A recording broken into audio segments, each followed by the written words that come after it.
Cari amici, buongiorno. Nella puntata precedente per vedere l'elefante abbiamo introdotto l'argomento dei parassiti e in questa puntata vogliamo dare qualche argomento in più, qualche chiarimento in più, perché è un tema assolutamente importante e decisamente sottovalutato.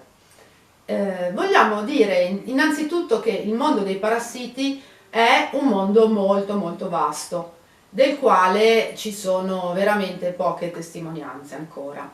E per esempio è facile sentir parlare dei parassiti energetici, se ne sente molto sui social, insomma se ne sente un po' dappertutto. Parassiti energetici. Bene, noi sappiamo che ogni manifestazione energetica ha anche la sua corrispondenza sul piano fisico e quindi parliamo dei parassiti fisici veri e propri, che sono degli animaletti, possiamo dire così, che sono proprio fatti apposta per vivere all'interno del nostro organismo, ok? I parassiti che cosa fanno? I parassiti cercano in noi il cibo e l'ambiente adatto per riprodursi. Per esempio, i parassiti più noti sono quelli intestinali, più o meno tutti quanti abbiamo sentito parlare qualche volta dei parassiti intestinali, però non si sa oppure si mette poca attenzione sul fatto che i parassiti si possono annidare in realtà in tutto l'organismo. Per esempio nel fegato, abbiamo le fasciole, nei polmoni, dei parassiti che danno addirittura delle cisti come l'echinococco, possono annidarsi negli occhi, nelle ossa, nel cervello, addirittura nella pelle, sotto la pelle e anche nell'apparato riproduttivo.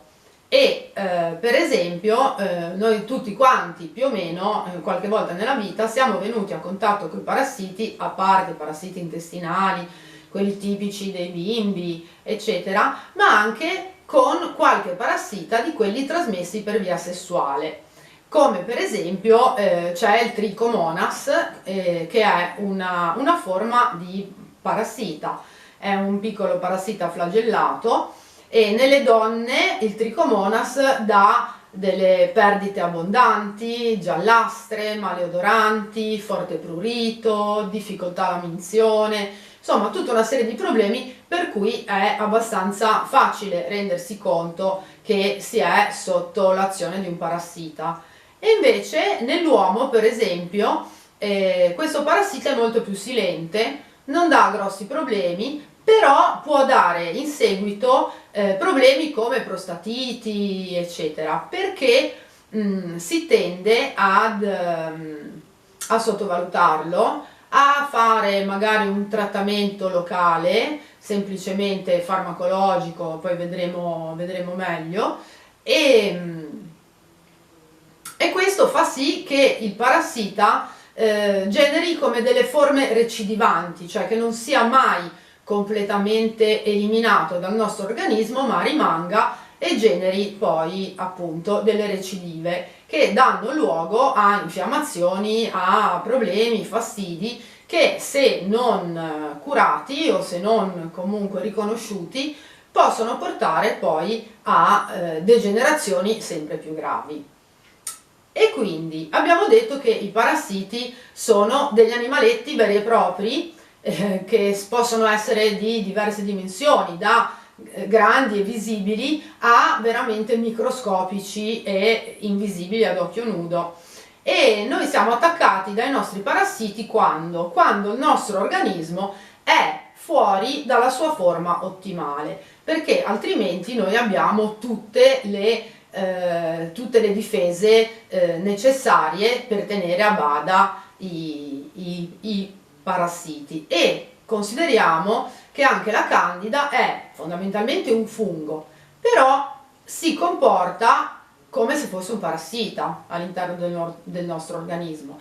È presente di base nel nostro corredo microbico, però in alcune situazioni, specialmente quando l'organismo è sotto stress e non ha le sue difese ottimali, diciamo la quantità di candida presente può prendere il sopravvento e può dare dei problemi significativi. E quindi abbiamo detto che i parassiti che cosa cercano in noi? Cercano il cibo e l'ambiente ottimale per riprodursi. E quindi sta a noi fornirgli intanto, se ci vogliamo liberare dai parassiti. Teniamo conto che dai parassiti non ci si può liberare completamente, nel senso che i parassiti esistono, sono sempre esistiti, sono la più antica forma vivente, ancora più antichi dell'uomo, e pensare di sconfiggerli, così come pensare di annientare tutti i batteri, avete presente, ci sono quei detersivi che disinfettano e puliscono tutti i batteri, assolutamente, è una cosa da pazzi, perché è una cosa che va proprio contro a quello che è la vita. E quindi come li sconfiggiamo? Come possiamo noi comunque tenere a bada la popolazione di parassiti e fare in modo che non ci disturbino la vita?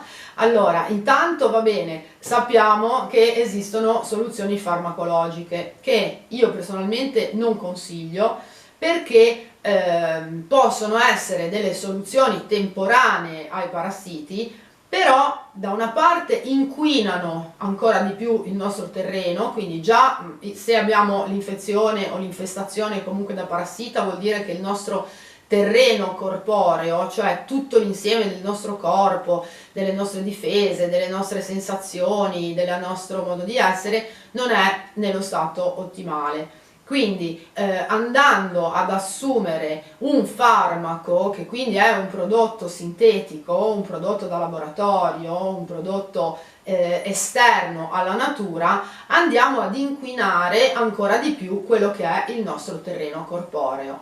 Quindi insomma esistono appunto le soluzioni farmacologiche, ma per un approccio igienista e per un approccio di salute naturale diciamo che sono proprio l'ultima spiaggia, nel senso, ci fosse un problema di vita o di morte, allora pazienza, uno dice piuttosto che morto mi inquino e poi mi disinquinerò, però in tutti gli altri casi è meglio affrontare diversamente.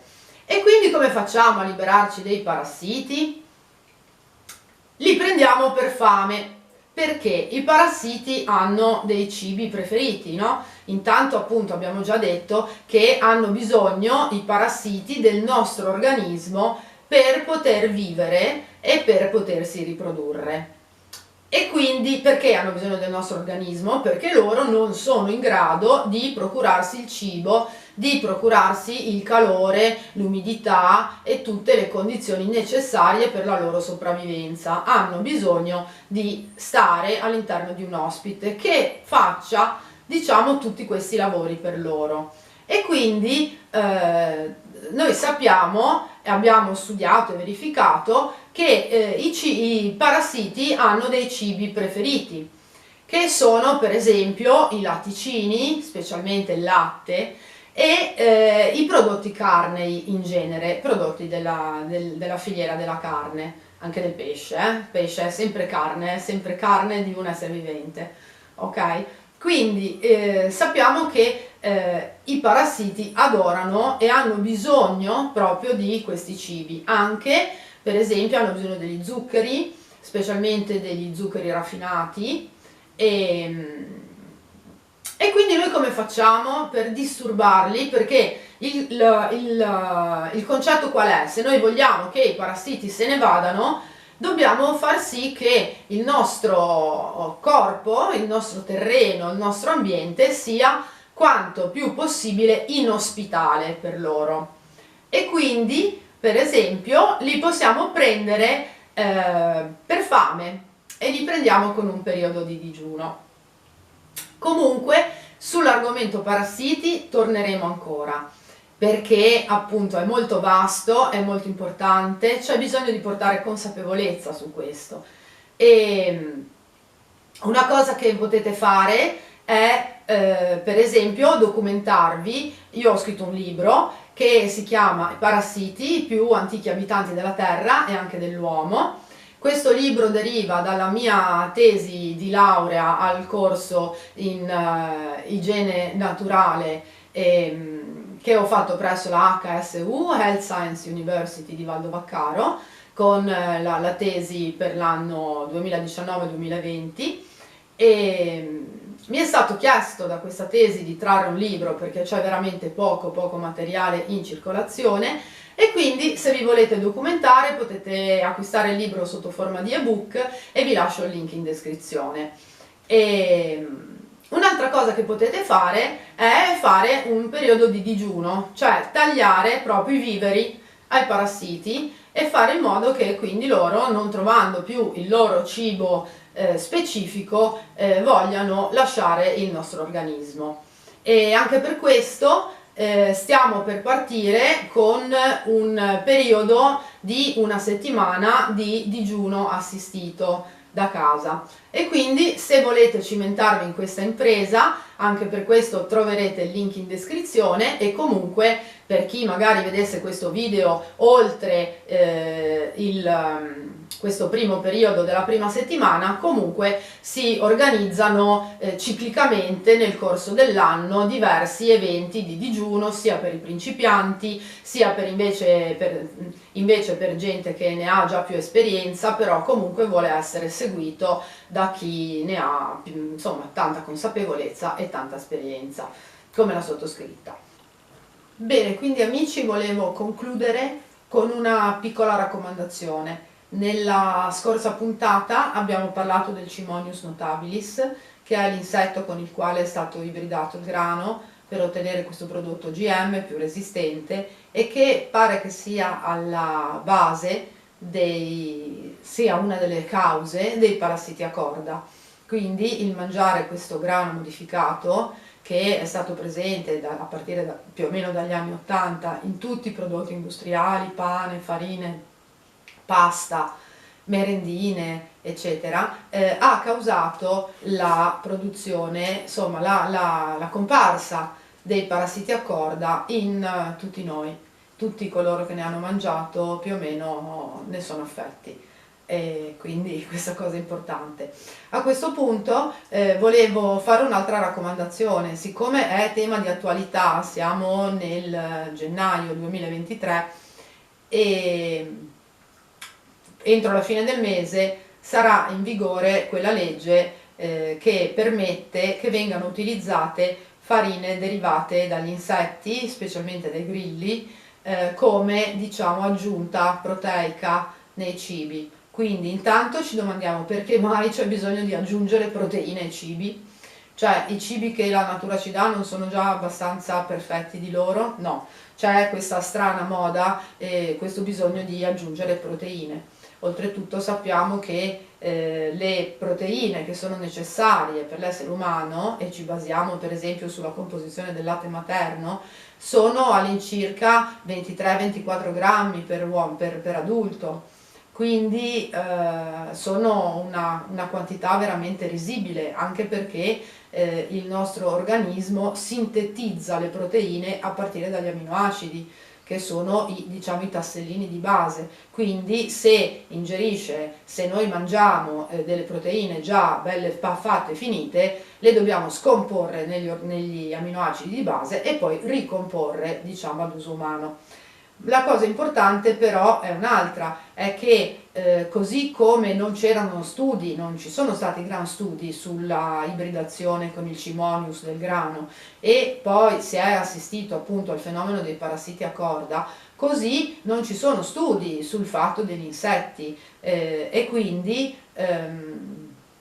bisogna fare molta attenzione, perché non sappiamo che cosa possa succedere, anche perché ci basiamo sul fatto che per istinto per gli esseri umani gli insetti sono repellenti per tutti quanti, e quindi è molto poco probabile che un qualche cosa che sia repellente in natura sia poi utile e così buono per la nostra salute, altrimenti sarebbe appetibile, come lo è la frutta, per esempio, no?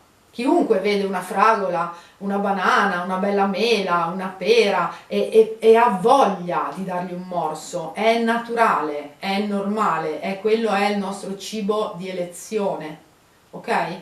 Noi vediamo un grillo e non abbiamo voglia di morsicarlo, nessuno, neanche quelli più abituati, neanche gli asiatici, nessuno. Quindi facciamoci due domande, capiamo per quale motivo viene spinto il consumo di questi alimenti che non sono tipici per l'essere umano e che non si sa che cosa possono causare, ok? Magari ci sono delle motivazioni altre. Comunque il mio consiglio dal punto di vista igienista e dal punto di vista di scienza della salute è quello di diffidare dai prodotti arricchiti, bastano tranquillamente i prodotti naturali, diffidare dai prodotti proteici, non abbiamo bisogno di mangiare cose proteiche.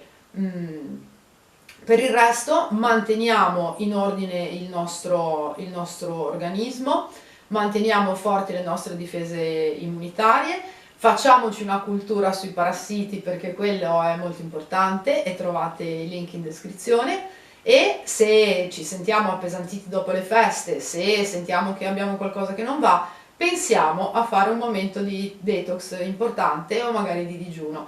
Anche per quello trovate i link in descrizione. Io vi ringrazio per l'attenzione e vi aspetto alla prossima puntata per vedere l'elefante, la nostra rubrica di cultura alternativa. Ciao, un abbraccio da Elisa.